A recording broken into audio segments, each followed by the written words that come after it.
Cette émission est une réalisation de TCBH, propulsée par Derry Télécom.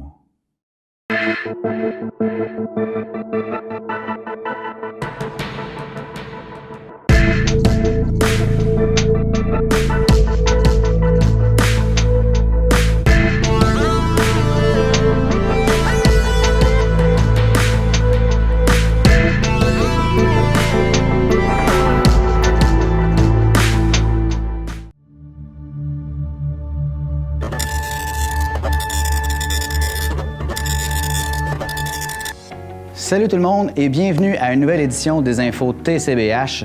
J'espère que vous allez bien, j'espère que vous avez passé une belle semaine. Donc cette semaine, quelques petits reportages à vous présenter et bien entendu, comme à l'habitude maintenant qu'on a pris, je vais vous faire la lecture de quelques communiqués de presse. Donc, tout d'abord, je vous présente une assemblée de paroissiens que la fabrique de l'Église de Trois-Pistoles a pu tenir récemment et Ghislain s'est déplacé justement rencontrer Mme Christine Dubé, qui est la présidente du conseil de fabrique, pour nous parler un peu de l'installation d'échafaudage qu'il va y avoir devant l'Église. J'en dirai pas plus, Mme Dubé va vous donner les grandes lignes de ce projet-là. Ensuite, le 9 décembre, ce sera la grande illumination pour les fondations du réseau de la santé du Bas-Saint-Laurent. Ça va de l'Apocatière à Natane. En fait, c'est le 9 décembre, il va y avoir une illumination d'arbres de Noël pour envoyer de l'espoir. Et c'est à ce sujet-là, moi, j'ai été rencontrer Mme Stéphanie Paquette et Mme Jessie Ouellette pour nous parler un peu de en quoi ça va consister là, cette illumination-là. Par la suite, je me suis rendu à Rimouski pour rencontrer Mme Kiliane Gay de Santé mentale Québec Bas-Saint-Laurent pour qu'elle nous parle un peu là, des effets de la pandémie sur la santé mentale des gens en général. Et finalement, je vais vous faire la lecture des communiqués de presse hebdomadaires qu'on a reçus cette semaine. Donc, on s'en va tout de suite voir l'Assemblée de paroissiens que Ghislain a pu filmer cette semaine.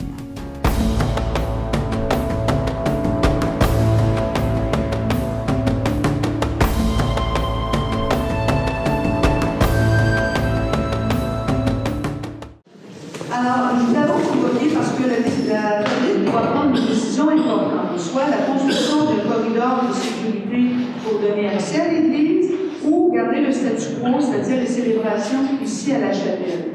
Et il y a quelque chose aussi que j'aimerais spécifier tout de suite, c'est que nous ne pourrions pas avoir accès à l'Église en montant l'escalier. On a déjà fait une messe, là, et puis c'était notre grave erreur, et on ne répétera pas cette erreur-là. Pourquoi? Parce qu'on nous a dit qu'il faut au moins 2 sorties de secours sur le même plancher. Donc, soit que nous restions ici, d'accord, ou soit que nous construisions le fameux corridor de sécurité. Maintenant, j'aimerais vous ramener quelques mois à l'arrière.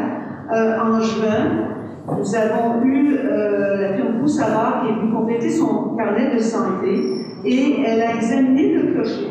Il y avait des problèmes d'infiltration, donc on a dû enlever les pierres de la corniche pour aller vérifier le niveau d'infiltration d'eau et ils ont constaté qu'il y avait beaucoup de fissures et que les pierres étaient effritées.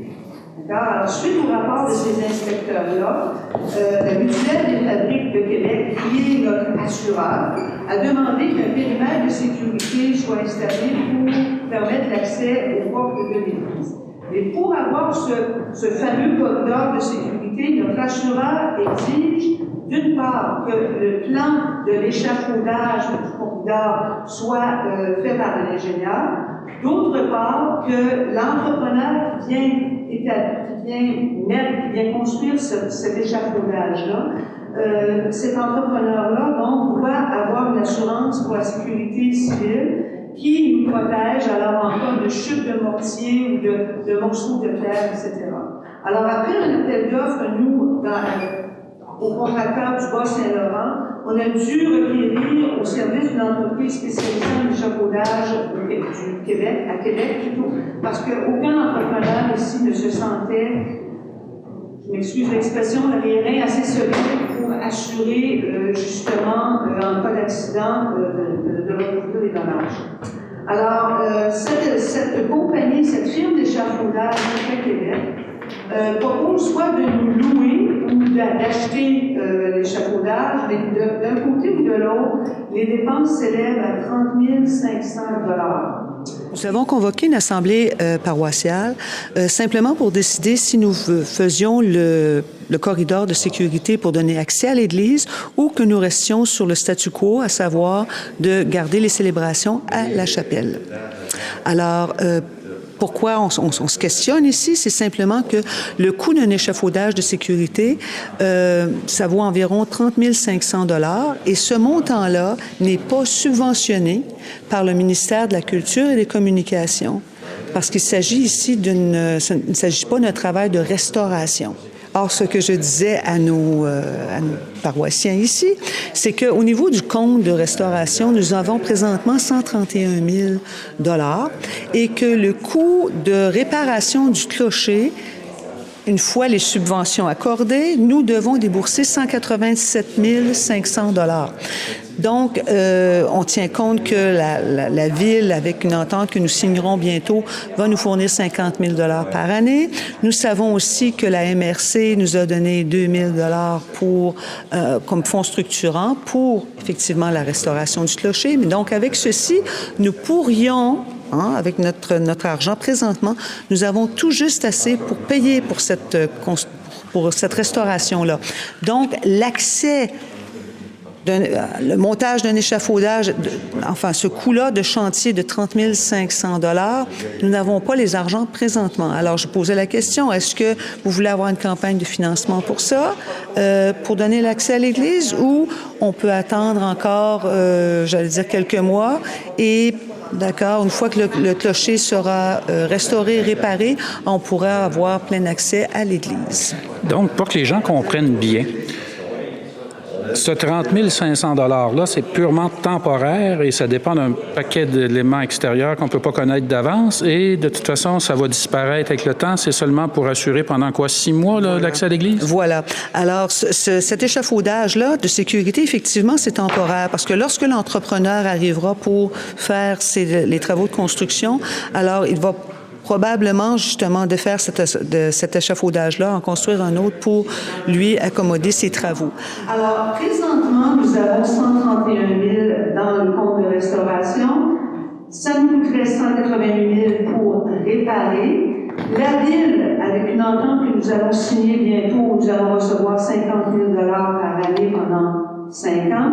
L'apport de la MRC nous a donné 2 000 $ pour la réparation de ce clocher-là. Alors, on est tout juste prêt pour réparer. On a l'argent pour réparer le clocher. Maintenant, il nous reste ce fameux 30 500 $ pour l'échafaudage. D'accord?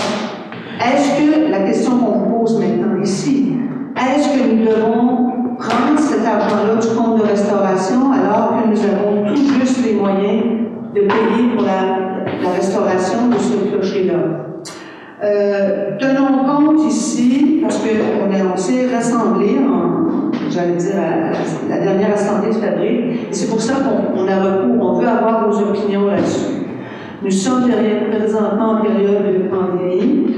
Il y a une restriction au nombre de personnes qui peuvent entrer à la chapelle et de même à l'église. Nous savons que l'accès à l'Église, les gens comptaient beaucoup là-dessus pour les funérailles, pour les fêtes de Noël, pour les fêtes pascales. D'accord? Alors, est-ce qu'on met ça aussi dans la balance? On met dans la balance aussi le chauffage de l'Église pour une population qui est, un moins grand appel de fidèles, moins grande concentration de fidèles. Et puis, alors, c'est ça. On vient vous demander, donc, votre opinion et vos idées là-dessus. Et les gens qui n'ont pas pu assister à l'Assemblée, on vous invite à communiquer au presbytère. On parlait pendant la rencontre, vous l'avez dit, je pense que c'est un secret pour personne, si le presbytère appartient encore à la fabrique. Donc, d'importants travaux à prévoir pour la couverture qui est... Absolument. La toiture est à remplacer dans les 2 prochaines années. Alors, et on disait que c'était... Je n'ai pas les coûts ici, mais aux alentours... 180 000, 180 000, d'accord. Maintenant, aussi, la restauration du clocher, les gens posent souvent la question, quand est-ce que ceci va se passer? Dans le meilleur des scénarios, je dis bien le meilleur des scénarios, le chantier devrait commencer en mai. Mais il faut attendre, justement, la lettre de permission de Mme Nathalie Roy, ministre de la Culture et des Communications, pour pouvoir aller de l'avant. Alors, oui, on va l'approcher par la députation ici, mais encore une fois, dans le meilleur des scénarios, ça débuterait, la restauration débuterait fin mai, se poursuivrait jusqu'en septembre. Alors, au niveau de la Corporation du patrimoine, d'accord, qui organise les visites, qui accueille les gens l'été, c'est très important aussi pour nous. Alors, probablement, là, il va falloir qu'on ait des arrangements pour qu'ils passent par la chapelle. Je crois que les gens de la corporation sont ouverts à ça, mais il va falloir une équipe de bénévoles pour désinfecter, etc. Alors, on verra à ce moment-là comment ça va se passer. Alors, notre carnet de santé au presbytère nous recommande, dans les plus brefs délais, de remplacer la toiture. On peut bien le dire maintenant, d'accord? Alors, c'est un coût de 187 000 $. Multiplié par 0,20, là, 20 %, d'accord, on va avoir moins à payer, mais c'est encore une dépense qui arrive, et on nous dit dans les 2 prochaines années. La prochaine assemblée de fabrique sera le dimanche 6 décembre. Et puis, ça va être important parce que nous allons, 3 mariés ne renouvellent pas leur mandat et nous avions un poste vacant. Donc, nous restons, M. Dubé et moi, 2 personnes dans le conseil de fabrique.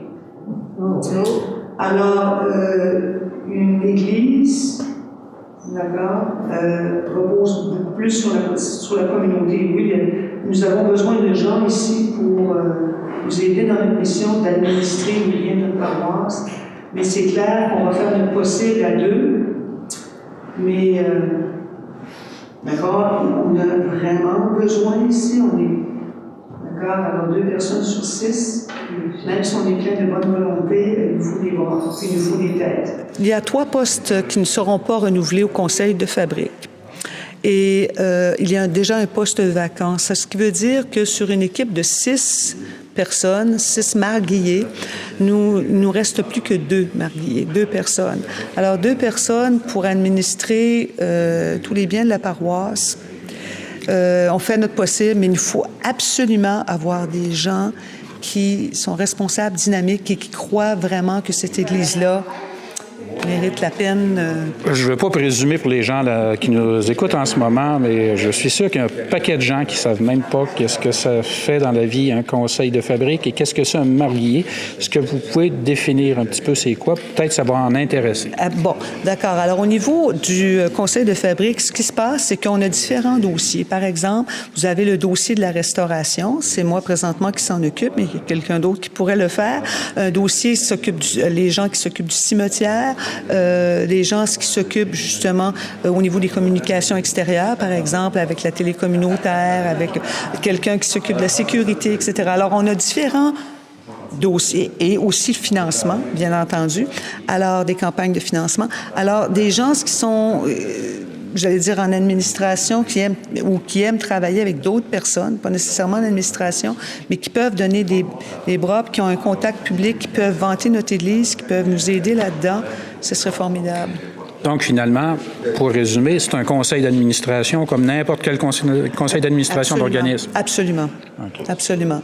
Donc, mais à plusieurs têtes, c'est mieux qu'avec 2.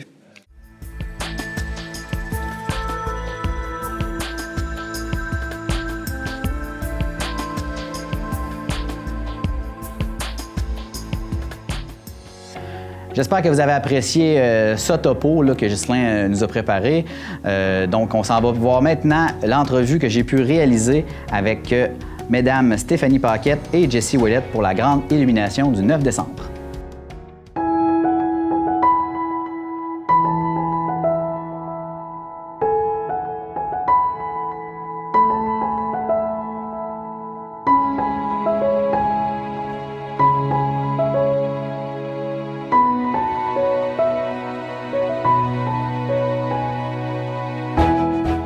La grande illumination, en fait, c'est les 10 fondations hospitalières et de la santé du Bas-Saint-Laurent qui se sont regroupées pour faire une activité ensemble pour illuminer le Bas-Saint-Laurent, donner de l'espoir aux gens. Donc, les fondations hospitalières vont installer des arbres de Noël illuminés devant soit leurs hôpitaux ou soit devant les CHSLD là, sur leur territoire. Donc, dans chaque MRC, il va y avoir des sapins. Il y a des lumières virtuelles en vente sur le site de chaque fondation qui sont au montant de 5 $. Puis ça nous permet aussi là, de ramasser des dons qui sont chaque petit pas là, vers la guérison des patients qui ont besoin de soins particuliers, qui leur éviterait là, d'avoir à faire plus de distance aussi pour bénéficier de ces soins-là. La Fondation pour les personnes déficientes intellectuelles est la fondation rattachée au Centre de réadaptation en déficience intellectuelle et troubles du spectre de l'autisme.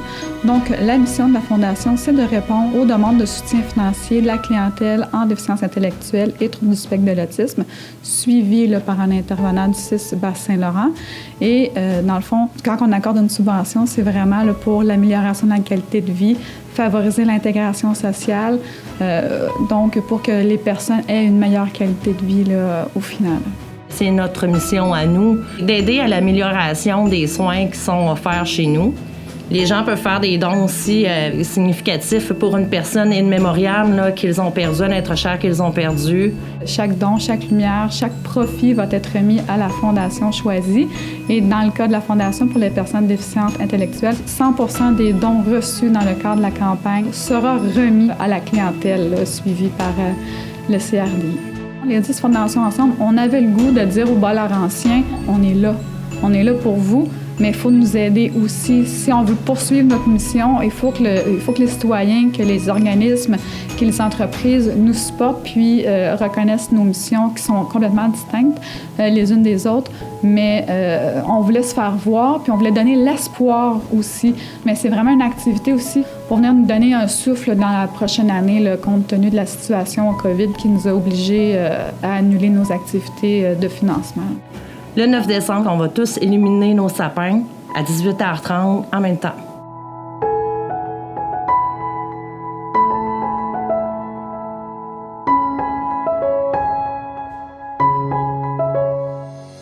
On est de retour, donc j'imagine que cette grande illumination-là, ça va apporter de l'espoir à plusieurs personnes parce que je pense qu'en ces temps de pré-confinement, de pandémie, appelez ça comme vous voulez, je pense que c'est ce qu'on a de besoin le plus, du positivisme, de l'espoir, puis un peu de beauté dans tout ça parce que je pense que c'est ce qui va nous permettre d'aller au-delà de cette épreuve-là, là, je pense. Là. Donc, on s'en va voir maintenant le reportage que j'ai pu faire sur Santé mentale Québec Bas-Saint-Laurent avec Mme Kyliane Gay.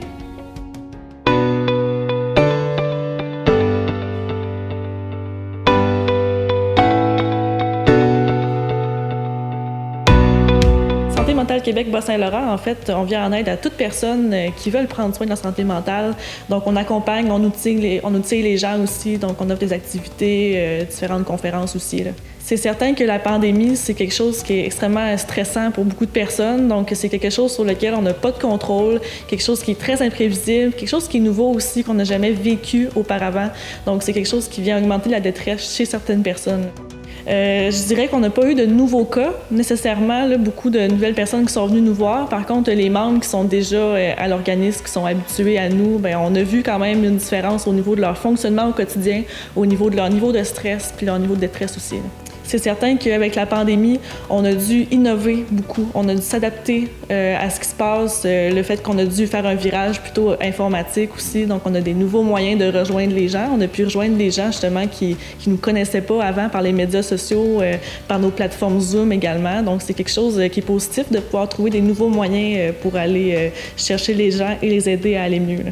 On a beaucoup de partenariats avec des entreprises qui demandent justement des conférences et des ateliers sur les thèmes de la santé mentale. Donc, c'est beaucoup comme ça qu'on va faire affaire avec eux, là. La fête des voisins au travail, en fait, c'est une façon pour les employés d'une entreprise, par exemple, de se retrouver, de prendre un moment pour eux, que ce soit une pause en équipe, un déjeuner, un jeu, un échange cadeau même. Donc, c'est vraiment une façon de prendre soin de soi ensemble, en équipe, puis de se retrouver, là. En fait, c'est vraiment de faire attention aux différentes astuces. Nous, on enseigne beaucoup les 7 astuces pour maintenir son équilibre. Donc, agir, ressentir, s'accepter, découvrir, choisir, créer des liens, se ressourcer. Donc, c'est vraiment ça qu'il faut regarder. Il faut prendre le temps d'accueillir nos émotions, de bien les ressentir, de savoir un peu qu'est-ce que ça fait au quotidien. Tel événement va m'apporter telle émotion. Aussi, de prendre le temps de faire des choses qui nous font du bien aussi, là, même si c'est tout toutes simples. Ça peut être d'écouter un film, ça peut être de prendre un bain après la job. Donc, c'est vraiment de faire des choses pour nous, finalement. Là. Le fait de créer des liens avec les gens, là, c'est important, surtout en temps de pandémie, justement. On a dû s'adapter, on a dû trouver des nouvelles façons aussi de créer des liens avec les gens. Donc, oser prendre le téléphone pour appeler quelqu'un, oser faire des vidéoconférences, des soupers vidéoconférences même, là, ça peut vraiment aider. On existe depuis déjà 55 ans environ. Avant, on était connus sous le nom d'Association canadienne pour la santé mentale filière du bas du fleuve et depuis 2016, on a cette nouvelle appellation-là. Donc, ça fait déjà depuis 1964. Là. On peut devenir membre au coût de 10 $ par renouvellement chaque année. Donc, en devenant membre, on a accès à un infolettre, à toutes nos activités aussi. Donc, vous pouvez recevoir un journal aussi, l'anonyme. Donc, c'est vraiment super là, quand on est membre de Santé mentale Québec Bas-Saint-Laurent.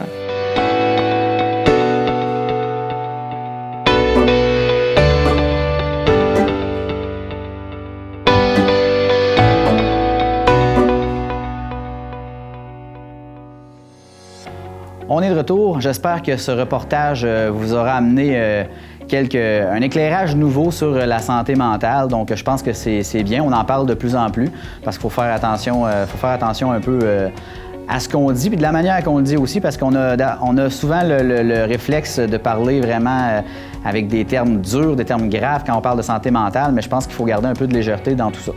Donc, on s'en va prendre une courte pause publicitaire et on vous revient avec la suite des communiqués de presse de cette édition d'Info TCBH.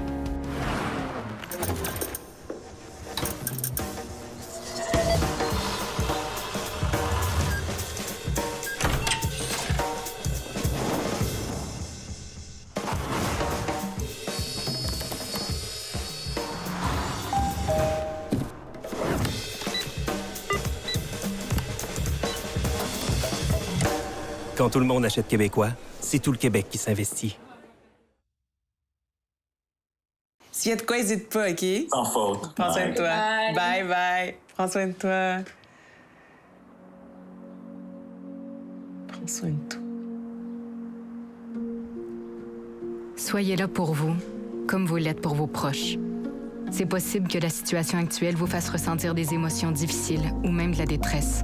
Si vous éprouvez de la difficulté à réaliser les actions du quotidien, des solutions existent.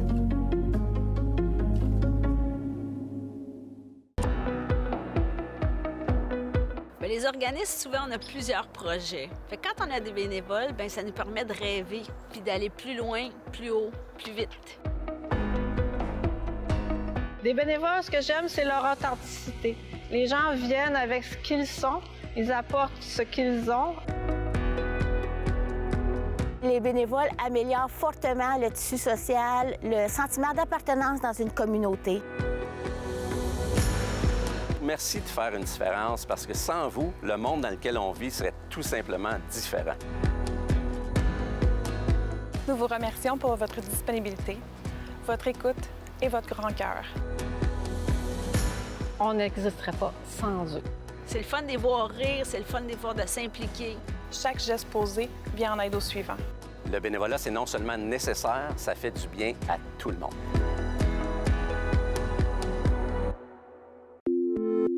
Parce qu'il y a des routes et des ponts à construire. Parce qu'il y a des maisons, des immeubles, des arénas, des écoles, des usines et des hôpitaux à bâtir. Parce que le Québec n'arrête jamais de se moderniser. On cherche du monde pour travailler dans le domaine de la construction. Il y a plein de métiers prometteurs et bien payés. Si ça te tente, c'est le temps.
Salut LP. Hey, salut Seb. Ça va bien? Certain, toi aussi? Oui, j'espère que vous allez bien, vous aussi. On est au jardin du jour d'après encore, mais on est rendu mi-septembre. Il commence à avoir des choses qui sont prêtes au jardin. Ça va bien, ça l'avance. On va faire le tour aujourd'hui dans cette capsule-là du jardin encore pour montrer à tout le monde comment ça se passe.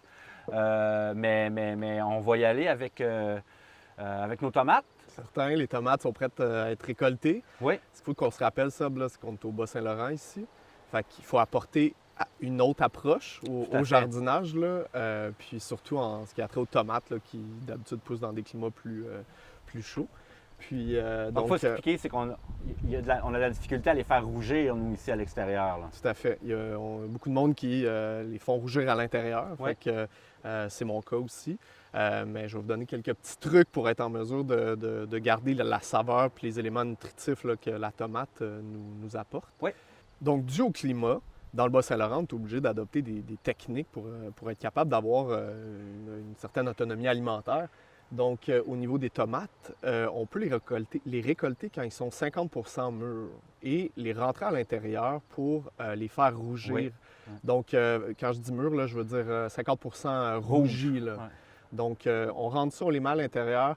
Moi, je les empile dans une chambre assez sec et à température pièce et je mets des feuilles de journaux de préférence à la noirceur. Je les regarde aux 7 jours, puis lorsqu'ils sont toutes mûrs et toutes rouges, c'est là que je fais ma sauce tomate. Donc, c'est un petit truc comme ça qu'on peut adopter pour être capable de faire pousser à l'extérieur des tomates sans avoir besoin d'installation. Donc, c'est vraiment des tomates italiennes. Et cette année, mon premier choix, les tomates saucées étaient le bon.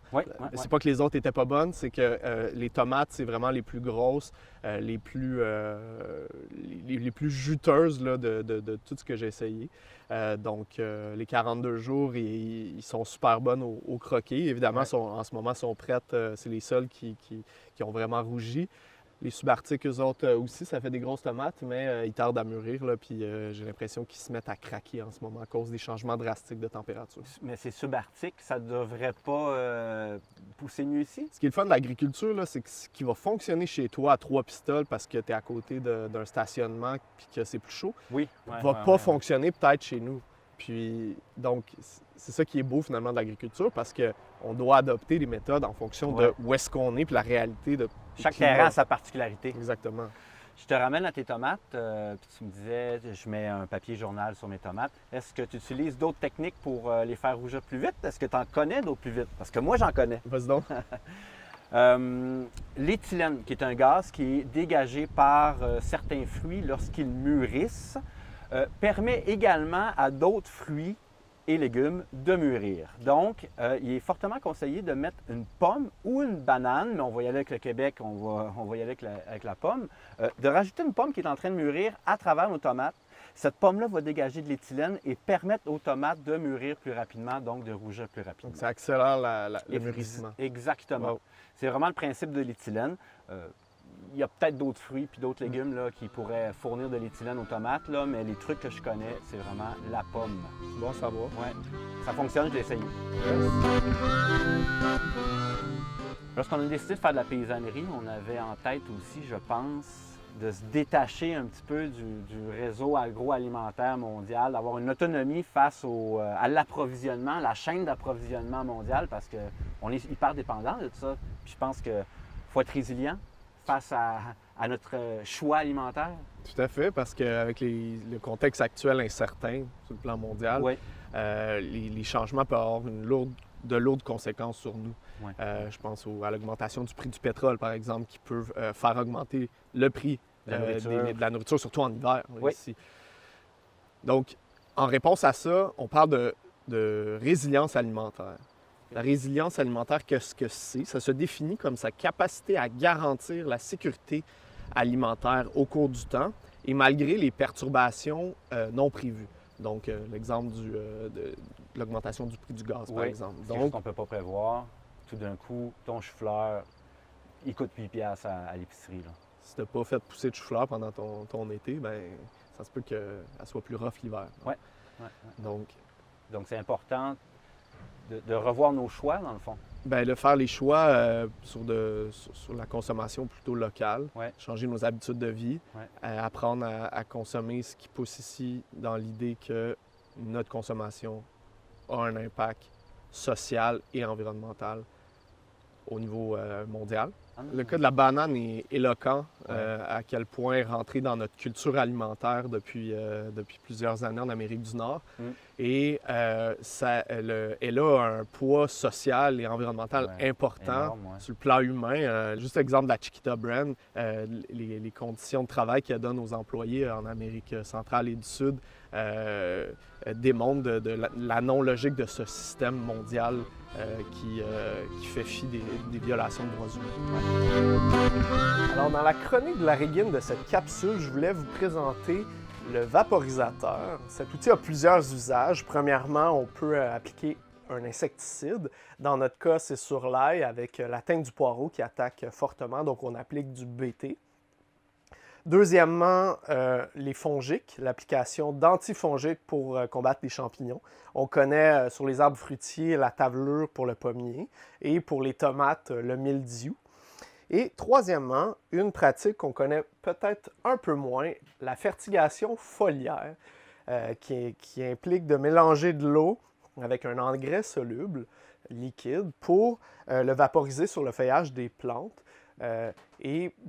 pour permettre une fertilisation et une absorption par les pores de la plante. Il y a plusieurs choses qu'il faut savoir avec cet outil. Le nettoyage, entre autres, des buses. À force de l'utiliser, on peut emboucher là, avec les petites particules qui viennent se loger. Donc, de l'ouvrir et le rincer à l'eau, ça permet une meilleure couverture sur le foliage. Tu nous l'as déjà dit, LP, un des secrets de tes tomates, c'est la fertilisation rigoureuse que tu as fait. Mais maintenant, dans une autre période de l'année, donc il faut fertiliser différemment. Explique-nous ça un petit peu, s'il te plaît. Donc, on vous a montré dans la dernière technique comment fertiliser pour avoir une croissance végétative, faire du feuillage, des branches. Maintenant, on met un autre type d'amendement pour pouvoir accélérer la croissance des fruits, mais plutôt la maturation des fruits. On se rappelle, on est dans le Bas-Saint-Laurent, donc le temps de saison la saison est courte. Donc, il faut user de techniques là, en attendant que notre sol soit bien riche. Donc, je le rappelle, c'est juste la 3e année, mais on vise dans le futur un sol qui puisse s'autosuffire au niveau des éléments nutritifs. Il y a justement 3 produits que tu veux nous montrer. Voilà. Donc, on a 2 formats différents dans un produit, mais tu as 2 produits différents que tu veux nous montrer. Oui, effectivement. Donc, celui sous forme de granules ici, c'est toujours le même principe. Les deux, c'est le même principe. Donc, on cherche à avoir du potassium en plus grande quantité. En grande quantité pour pouvoir que le message que ça envoie à la plante, c'est fais rougir tes fruits ou continue de faire pousser tes fruits et fais-les rougir parce que l'hiver s'en vient. Donc, 4, on se rappelle, c'est pour le phosphore, l'enracinement, et 4 pour la croissance, donc qui est moins important. Donc, présentement, c'est vraiment ce qu'on recherche, le 3e chiffre le plus élevé. Et c'est une formule qui est sous forme liquide. Donc, c'est des algues qui sont réduites en liquide. Même principe, 0,606. Donc, pour aller chercher le potassium. À une fréquence, je vous dirais, de 1 fois par semaine. À partir de la mi-août, voire première semaine de août, moi, je commence à fertiliser, entre autres, les tomates. Oui. Ce qui est intéressant avec la granule, c'est que souvent, elle a un apport élevé en calcium. Et le calcium, peut-être que vous avez déjà vu ça dans votre jardin, si une tomate a ce qu'on appelle un cul noir, excusez-moi, c'est un manque en calcium. Donc, je dirais que c'est pas un ou l'autre, mais c'est un et l'autre. Dans la mesure où on peut aller chercher ça avec, c'est-à-dire le calcium avec la grenaille de poule. Et une autre technique qui ne coûte rien, donc broyer des œufs, des coquilles d'œufs, pardon, et les mettre au ras du plant, et dans l'idée de donner une bonne dose en calcium au plant de tomates. Grâce à ça, tu as les belles tomates qu'on peut retrouver dans les jardins du jour d'après présentement. Oui, tout à fait. En attendant que notre sol soit riche en éléments nutritifs et qu'il y ait une vie qui se crée dans le sol, on utilise ça, mais je te rappelle que le but, l'objectif... On a du vent au jardin du jour d'après. Mais l'objectif, Seb, c'est vraiment de ne plus utiliser ça, de ne plus avoir de choses qui rentrent de l'intérieur, mais d'avoir un sol suffisamment riche pour que tes tomates soient autosuffisantes elles aussi. Puis parle-moi-en de ta récolte de tomates. Ça commence, là, voyez-vous, on est à la première semaine de septembre, puis on a nos premières tomates italiennes qui commencent à sortir. Donc, c'est sûr, c'est tard, mais on fait avec le climat ici, on s'adapte. On a la chance d'être chez Alexandra. Salut Alexandra. Salut! Qu'est-ce qui se passe de beau chez vous? Plein de choses, le fun. Moi, je suis herboriste en fait, donc je fais pousser des plantes médicinales dans mon beau petit jardin. C'est notre première année cette année sur le terrain ici, fait que ça pousse. Bien, en fait, moi, j'ai une petite ligne de produits là, qui s'appelle Clotilde du Ballet, fait que mon objectif, en fait, ce serait vraiment le plus possible là, d'arriver à fournir pour 100% de mes produits à moi. Puis mon objectif aussi dans mes produits et donc dans mon jardin, là, c'est de produire le plus possible des plantes qui sont... qui ont le moins de contre-indications possibles, qui sont le plus versatiles aussi possible dans leurs usages, qui sont le plus à même de pouvoir être prises facilement par un peu tout un chacun là, dans sa petite pharmacie naturelle, avec sans nécessité d'avoir là, une grosse formation compliquée là, ou quelques connaissances suffisent pour pouvoir les utiliser le plus possible au quotidien. C'est ça mon objectif. En terminant, on a eu souvent la chance de parler des jardins du jour d'après parce que c'est notre laboratoire, mais on n'a pas eu de présentation officielle. LP, fais donc une présentation de ton terrain. C'est vrai qu'on a été pas mal dans le potager. Là, les activités qu'on a faites se déroulaient plutôt là, mais il y a une autre section qui est la section verger, petite forêt nourricière où on expérimente avec les aléas de la nature. Donc, bien sûr, ils vantent ici, comme vous pouvez l'entendre. On a besoin de se mettre des brise-vents. Première année, c'est ça qu'on a fait pour essayer que le vent qui provient... La première année qu'on est arrivé ici, on n'a pas planté d'arbres fruitiers parce qu'on voulait observer le terrain. On a planté les arbres de brise-vent pour être capable de se bloquer un peu du vent. Mais les fruitiers sont venus à la deuxième année parce qu'on voulait prendre le temps de regarder comment était fait le terrain. Les pentes, le vent dominant, les expositions au soleil, par exemple. Donc, on a réfléchi en fonction principalement du soleil, donc du sud, dans l'optique de mettre les plus gros arbres à l'arrière et faire une succession d'arbres qui sont de plus en plus petits pour aller à des couvre-sols, entre autres. Donc, tout ou en grande partie qui est sur cet aménagement-là est comestible. Donc, plusieurs fruitiers, mais bien sûr des plantes médicinales, en grande partie des plantes qui se font par infusion et dans l'optique de pouvoir créer une biodiversité. Donc, on peut voir qu'il y a un petit étang, un petit point d'eau. C'est vraiment dans l'idée qu'on veut attirer les oiseaux, on veut attirer les abeilles, les pollinisateurs qui ont besoin d'un endroit pour s'abreuver si on veut qu'ils fassent du miel ou qui veut polliniser nos fruits. Donc, on a vraiment dans l'optique de favoriser la venue de biodiversité pour créer un espèce de système qui s'autogère avec les amphibiens, par exemple, qui vont jouer un grand rôle pour la lutte aux insectes nuisibles. Bien, merci LP. Ça fait plaisir, man. Merci tout le monde. Merci d'avoir été là. Puis partagez en masse.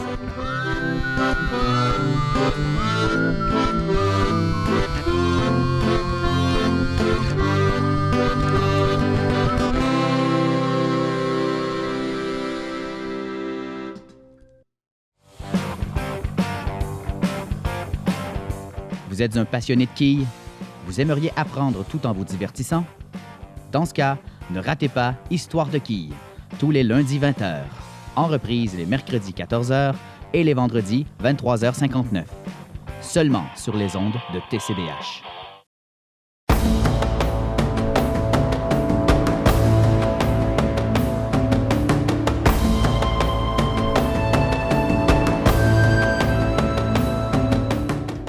On est maintenant rendu à la partie de la lecture des communiqués de presse. Donc, je vous fais encore une fois sommairement la lecture de ceux qu'on a reçus très récemment. Le député Blanchette Jonca rend hommage à nos anciens combattants. À l'occasion du Jour du souvenir, le député fédéral de Rimouski-Neigette-Témiscouata-les-Basques, Maxime Blanchette Jonca, a rendu hommage aux militaires qui ont donné leur santé ou même leur vie pour préserver nos valeurs. Ces hommes et ces femmes ont accepté de prendre d'importants risques pour accomplir leur mandat. Nous nous souvenons évidemment des militaires qui ont pris part aux 2 grandes guerres, mais aussi en Corée et dans des missions comme en Bosnie ou en Afghanistan, souligne M. Blanchette-Jonca. Dimanche dernier, le député Blanchette-Jonca s'est joint aux participants à la cérémonie tenue au NCSM d'Iberville à Rimouski. Il a pu déposer une couronne commémorative aujourd'hui au cénotaphe de Rimouski. Par la suite, le jour même à Témiscouata-sur-le-Lac, avec le père et le frère du caporal Carl Jason, Dunphy, Mandy et Jimmy, il s'est recueilli au cénotaphe du parc Clair-Soleil. Lui-même petit-fils d'un vétéran de la Seconde Guerre mondiale, le caporal d'artillerie s'est enlevé la vie en février 2017 après une 3e mission en Afghanistan. Le frère du caporal Dunphy m'a livré un vibrant message pour que nous soutenions davantage les gens qui reviennent d'opérations militaires sur le terrain. Tous n'y perdent pas la vie, mais souvent et malheureusement, ils s'engagent au péril de leur santé ou de leur intégrité physique. Ces soldats aussi ne doivent jamais rester oubliés, insiste Maxime Blanchette-Jonca. N'oublions jamais. Programme d'aide à la voirie locale. Le député Denis Tardy annonce près de 7 410 750 $ pour l'entretien du réseau de routier des municipalités Rivière-du-Loup-Témiscouata. Le gouvernement du Québec accorde une aide financière de 7 410 750 $ pour 40 des 43 municipalités dans la circonscription de Rivière-du-Loup-Témiscouata afin de les soutenir dans l'entretien courant et préventif de leurs réseaux routiers locaux. C'est le député de Rivière-du-Loup-Témiscouata, M. Denis Tardy, qui en a fait l'annonce aujourd'hui au nom du ministre des Transports et ministre responsable de la région de l'Estrie, M. François Bonnardel. Le gouvernement répond ainsi aux besoins des municipalités en matière de voirie locale. Ces investissements permettront d'améliorer les infrastructures routières dans les municipalités de la circonscription. C'est pourquoi, dans le cadre du dernier budget, les sommes destinées au réseau municipal par l'entremise du programme d'aide à la voirie locale ont été bonifiées de 310 millions de dollars. De ce montant, 100 millions de dollars servent à soutenir les municipalités dans le contexte actuel de la pandémie COVID-19. Pour la circonscription de Rivière-du-Loup-Témiscouata, cette bonification représente 719 942 $ qui seront versés aux municipalités admissibles. Les investissements que j'annonce aujourd'hui seront bénéfiques pour les citoyennes et citoyens de la circonscription de Rivière-du-Loup-Témiscouata car ils permettront la réalisation de travaux essentiels sur le réseau routier local. Ces projets contribueront à la relance économique dans nos municipalités et permettront de maintenir de nombreux emplois dans notre région. Denis Tardy, député de Rivière-du-Loup-Témiscouata. Je suis très fier des investissements que notre gouvernement fait pour l'entretien du réseau routier. Aucun gouvernement avant nous n'avait autant investi en voirie locale. Nous savons que cela demeure un défi important pour les municipalités et nous sommes présents pour les appuyer. Maintenir en bon état les routes de nos municipalités et préserver la sécurité des usagers est une priorité pour notre gouvernement, de dire François Bonnardel, ministre des Transports et ministre responsable de la région de l'Estrie. Une belle participation au Kiyoton du 7 et 8 novembre. Bien que les organisateurs auraient aimé un meilleur taux de participation, ils se disent toutefois heureux des résultats de cet événement compte tenu de la situation actuelle. C'est effectivement près de 25 personnes qui ont participé au Kiyoton organisé par la Fabrique de Sainte-Françoise cette fin de semaine, le tout dans le respect des règles sanitaires en vigueur. La Fabrique remercie de tout cœur tous les participants à cet événement, de même que ces généreux commanditaires qui ont permis à 8 heureux gagnants d'obtenir les prix suivants. Participation gratuite offerte par le Salon de quilles des Basques, Yvette Plourde, Claude Boisvert et Joël Gagnon. Emballage cadeau de l'Hydromellerie Saint-Paul-de-la-Croix, Charles Ouellette. Produit de l'érable offert par Gilda Mignot, Pierre-Luc Saucier. Emballage cadeau à la chocolaterie Julie Morin, Valère Côté. Emballage cadeau de produits de beauté offert par Gilda Mignot, Nathalie Allaire. Certificat cadeau de 25 $ offert par Métro de Trois-Pistoles, Linda Boucher. Félicitations à tous les gagnants.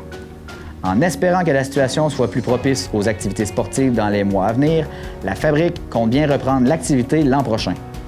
Elle vous attendra donc en grand nombre en 2021.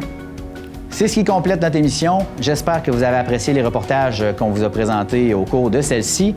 Je vous souhaite une très belle semaine. Encore une fois, avant de vous quitter, je vous invite à aller nous suivre sur notre page Facebook ainsi que sur notre chaîne YouTube. Notre chaîne YouTube, en passant, encore une fois, je le répète, vous vous abonnez et c'est totalement gratuit. Parce que je sais que la plupart des gens pensent que abonnement rime avec financement, rime avec l'argent, mais c'est pas le cas sur YouTube. Vous avez seulement à cliquer sur s'abonner et votre courriel va vous servir à vous abonner, bien entendu, et vous allez pouvoir accéder à tout notre contenu de façon absolument gratuite. Nos émissions, Place aux aînés, Vous êtes des Elohim, qui sont des nouvelles productions cette année. Vous avez Vision Rap, les infos TCBH, bien entendu, et j'espère bien pouvoir mettre les quilles là-dessus éventuellement. Je sais que ça va plaire à plus d'un. Donc sur ce, je vous souhaite une très belle semaine et nous, on se revoit la semaine prochaine pour une nouvelle édition des infos TCBH. Salut tout le monde!